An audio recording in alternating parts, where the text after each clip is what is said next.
ada.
Ete, perasaannya setelah mencoba balik tadi ada beberapa permainan, ada patok lele, ada main kampar tadi, kemudian terakhir ada main tali.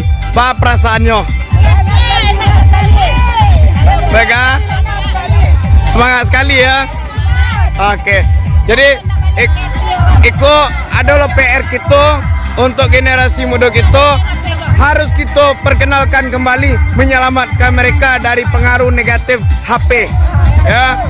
Jadi itu PR kita, tugas kita bersama. Oke ya, terima kasih. Assalamualaikum warahmatullahi wabarakatuh.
Kadang emang luar biasa.